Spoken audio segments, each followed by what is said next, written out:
Muchos sí son patrones. Sí. O sea, cada relación nos deja una experiencia, porque como es lo más cercano a nosotros, es un buen espejo. Entonces, cuando yo hablo sobre el espejo, no me refiero de que siempre voy a estar buscando eso, ¿no? Sino que si estoy contigo es por algo. Bueno, ok, estamos juntos.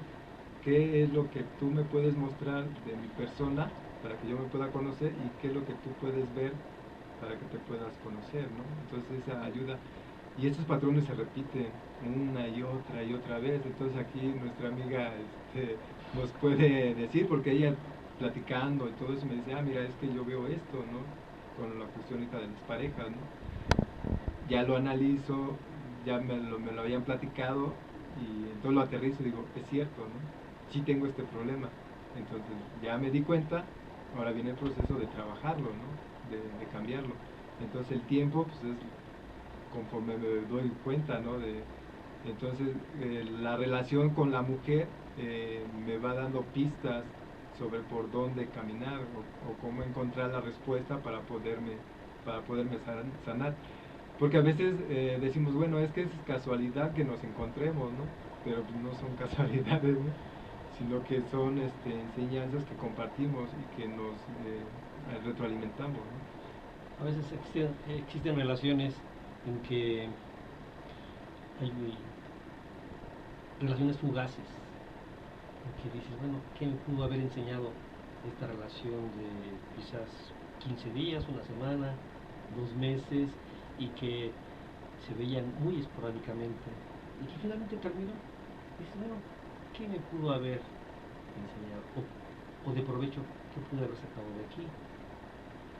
Haz de cuenta que yo lo que he alcanzado a ver con mi persona es de que me mostró la irresponsabilidad que soy como persona. En la familia nos muestran que la responsabilidad es trabajar, llevar dinero al hogar y ya. Pero también es nuestra responsabilidad cuidar a los niños, ayudar a los quehaceres, apoyar a nuestras parejas a que se desarrollen. Eh, entonces, yo provengo de una familia machista, entonces yo no podía lavar un plato, no podía lavar mi ropa, porque esa era una labor de la mujer. Comer y dejar los trastes ahí todos Sí, sucios y a ver quién exactamente. los lava, porque yo ya me uní. Sí, exactamente. Entonces, con este tipo de relaciones, yo fui aprendiendo esto, entonces tuve que aprender. Ahorita estoy aprendiendo a cocinar, ya cocino. Estás en ese proceso. Sí, pero ya como que me está entrando el interés por buscar más platillos, darle más combinación a mis comidas. En la tradición nos muestran o nos enseñan cómo con la filosofía podemos tener una alimentación económica y saludable. Ahorita los nutriólogos nos hablan de las porciones, la mano es nuestra medida de lo que tenemos que comer. Entonces, en la tradición siempre se ha hablado de los rumbos cardinales o de los lugares resguardados por esencias. Entonces está la esencia Quetzalcóatl, está la esencia Camaxtexipetotec, está la esencia Tlalohuitzilopochtli y está la esencia Tezcatlipoca. Y cada esencia tiene un porcentaje dependiendo al lugar al que corresponde. Por dar un ejemplo, el Quetzalcóatl es de un 52%, porque es lo indispensable, que es la respiración, y tiene que ver con esta cuestión de la respiración. Entonces, cuando nosotros venimos a esta tierra, lo primero que hacemos es respirar.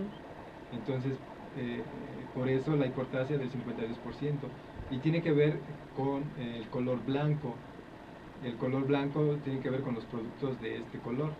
Entonces, un 52% de nuestra comida de este color y así porcentajes de cada porción. Esta filosofía se encierra en el tlacoyo. Es un alimento muy mexicano, muy de nosotros, muy Sí, sabroso. sí, exactamente. Entonces tiene maíz, tiene frijol, tiene nopal, tiene la Salsita, salsa, su quesito. quesito. Entonces, estos porcentajes se encuentran resumidos en este platillo.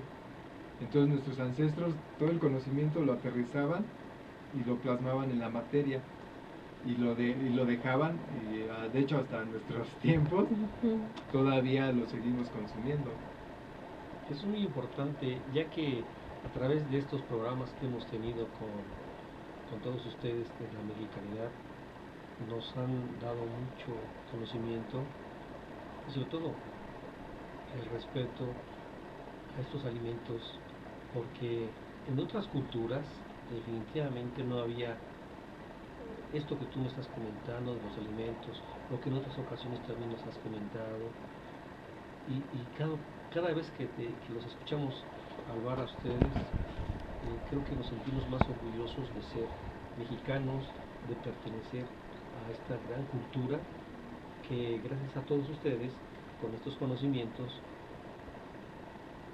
nos logran transmitir ese vasto conocimiento en todo lo que dicen nuestros alimentos, la educación, que una ocasión también nos hablaba, la educación de los niños, muy interesante, la alimentación.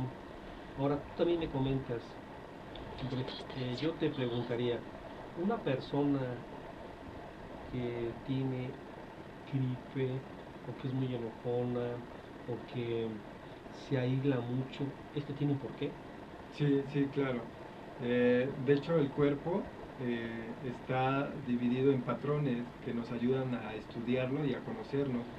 Entonces, la parte delantera es positiva, tiene que ver con esta parte. La parte trasera es negativa, que tiene que ver con el recibir. La parte positiva da y la parte negativa recibe. Por eso es que es el sol y la luna, o la noche y el día. De la cintura hacia la parte de arriba es positiva, de la cintura hacia la parte de abajo es negativa. De la mitad, mi lado derecho es positivo y de mi lado izquierdo es negativo. Entonces, los dedos también tienen que ver con cosas, ¿no?, que nos pasa. De hecho, nuestros ancestros lo usaban para hacer las cuentas, porque en el Tonalpohualli, o en el calendario azteca, se encuentran varias eras que pasó el ser humano, que ellos registraron. Entonces, en un momento cuando, es como ahorita si tuviéramos una catástrofe mundial, nosotros estamos preparados para seguir llevando la cuenta de las cosas con nuestros dedos, porque así nos la mostraron. Y tanto es creíble esto que hasta ahorita se conserva. Hay técnicas para poder ver las posiciones con las manos. Entonces, las posiciones del sol. Las posiciones del sol, las posiciones de las estrellas. Hay ahorita no tengo el nombre del libro, pero fue editado por el Instituto Politécnico Nacional, de unas personas de tradición que hacen un estudio sobre cómo navegaban ellos con la mano. Con la mano hacían sus mediciones, sus localizaciones. Exactamente. Entonces, con eso ellos podían seguir practicando todo su conocimiento sin que se perdiera, ¿no? Porque no tenían hojas, no tenían donde escribir. No había nada de eso. Y lo único que usaban era el cuerpo. Entonces, la importancia del cuerpo es eso, ¿no? Para decir, haz de cuenta, si yo me corto mi mano derecha, me está indicando que algo me está pasando con respecto a mi forma de hacer las cosas. Si yo me fracturo o tengo algo en la pierna, me está avisando de cómo camino sobre la tierra, algo está pasando. Entonces tengo que ver, bueno, ok, si es mi lado derecho, tiene que ver con mi padre, con mis hijos, con mis hermanos, con mi masculinidad. Si es del lado izquierdo, tiene que ver con mi mamá, con mis hermanas, con mis hijas, con mi parte femenina. Con mis parejas. Para nosotros, y con nuestras parejas. Y para nosotros, todo el universo y todo lo que existe está en constante dualidad. Entonces, si de repente se colapsa, por decir, la noche, lo que conocemos dejaría de existir. Por eso, para curarnos, tenemos que adentrarnos en el lado oscuro de nosotros. Es algo que tenemos que meternos para poderlo entender, ¿no? Muy interesante.